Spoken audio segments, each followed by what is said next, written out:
नमस्कार, तिखट तडकामध्ये आपलं स्वागत आहे। आज आपण बघणार आहोत उपासाची कचोरी। आज हरतालिकेचा दिवस आहे, त्यामुळे सगळ्यांचेच उपास असतात। आपल्याला रोज रोज खिचडी खाऊन कंटाळा येतो।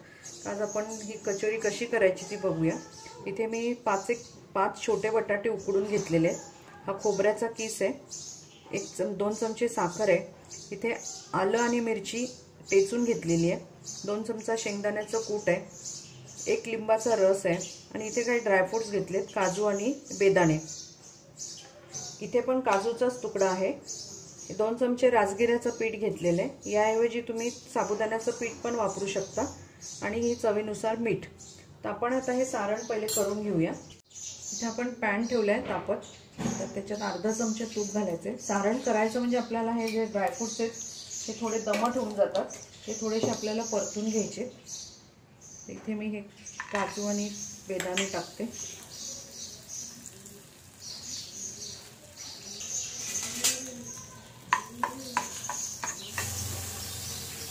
हे खोबरं आहे, ओलं आणि सुकं दोन्ही मिक्स घेतले।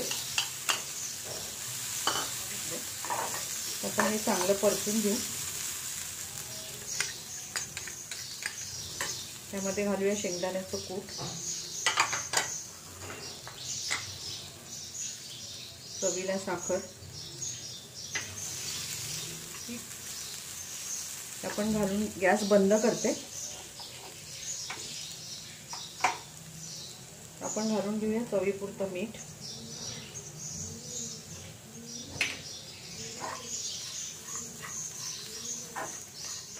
आपण हे सारण गार होऊ देऊया पहिले।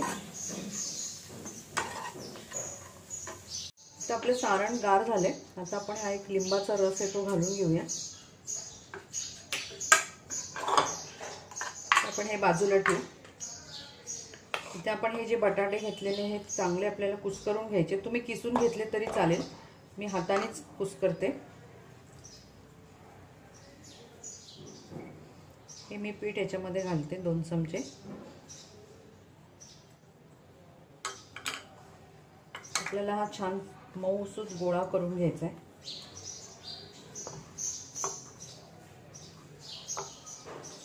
आपण याच्यात अगदी किंचित मीठ घालणार आहोत, कारण ही वरची पारी आहे त्यामुळे ती अळणी लागायला नको, म्हणून अगदी किंचित मीठ घालणार आहोत।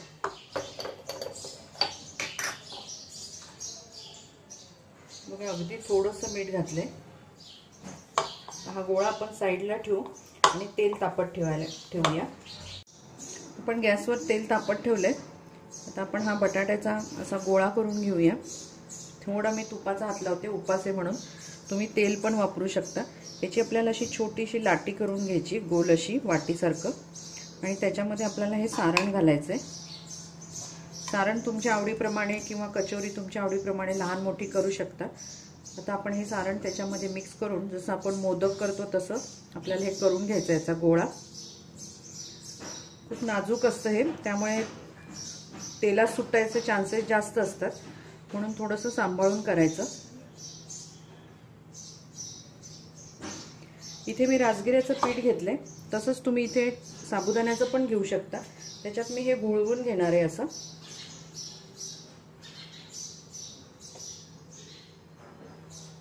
इथे आपल्या सगळ्या कचोरी बनवून तयार झालेल्या आहेत। आता आपण हे तळून घेऊया।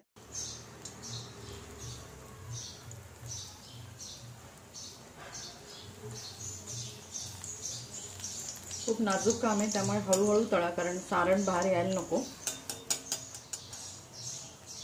आपल्याला ह्या जास्त पण तळायच्या नाहीये, अगदी थोडक्यात सोनेरी झाल्या का आपण काढून घेणार आहोत।